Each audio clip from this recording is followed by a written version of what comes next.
This amendment is simple and straightforward. My amendment provides congressional disapproval of the denial of the Jordan Cove project permits. The Jordan Cove project was an important liquefied natural gas proposal that would have been the only West Coast LNG export terminal and would have been essential to exporting LNG to our allies in the Pacific and freedom around the world. The Department of Energy determined that the Jordan Cove project was expected to create 6,000 jobs during peak construction and generate up to $100 million in state and local tax revenue annually. Importantly, this project would have allowed us to import clean liquefied natural gas to our allies, many of which have been dependent on energy from Russia, OPEC, Venezuela, and even Iran.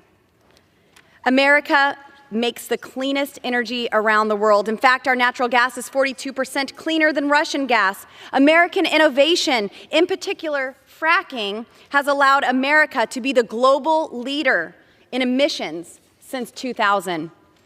In 2016, the United States Geological Survey released a report that increased the estimate of technically recoverable natural gas in the Mancos Shale deposit from 1.6 trillion cubic feet of natural gas to a staggering 66.3 trillion, a 40-fold increase.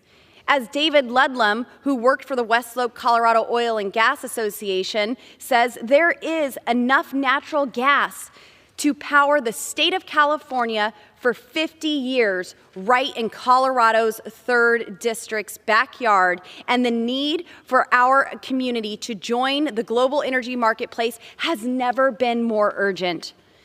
A West Coast LNG export terminal would have shaved critical days and significant costs of export to Asia, eliminated threats associated with the hurricanes, and reduced our reliance on the Panama Canal, which causes significant uncertainty and delays. We should be advancing energy infrastructure projects to help ensure American energy dominance and help promote economic growth through a true all-of-the-above energy policy, not having elected politicians and bureaucrats pick winners and losers in the energy sector.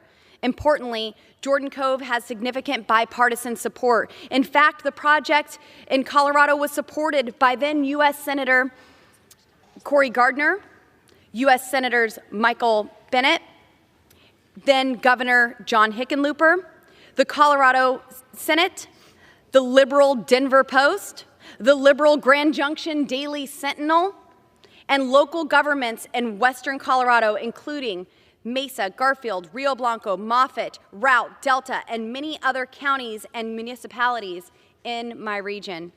While similar project proposals had languished for decades, Jordan Cove was on a track for success after the Federal Energy Regulatory Commission granted 2 federal permits for the Jordan Cove Energy Project and issued a certificate of public convenience and necessity to the Pacific Connector gas pipeline in March of 2019. Unfortunately, the anti-pipeline, anti-natural gas liberal governor's administration in Oregon denied the permits and the certificate necessary for these projects, essentially killing the project December of 2021 when the company pulled out, citing their inability to obtain the necessary state permits in the immediate future. If Green New Deal extremists in the governor's office actually cared about the environment, they would have supported this project, as natural gas emissions result in significantly fewer air pollutants and carbon dioxide emissions, and this important project would have advanced local, regional, and global emission reductions goals. Like the Keystone XL pipeline, Jordan Cove was a major opportunity killed by extremist environmentalists whose sole agenda isn't protecting the environment, isn't being good stewards of what we have been blessed with, but is keeping our American energy resources in the ground and killing off fossil fuels. America deserves an American energy strategy that works for all Americans, and this amendment makes clear that we should not allow states with misguided agenda to kill projects for national and global energy importance. I support adoption of this amendment. Mr. Chair, I yield.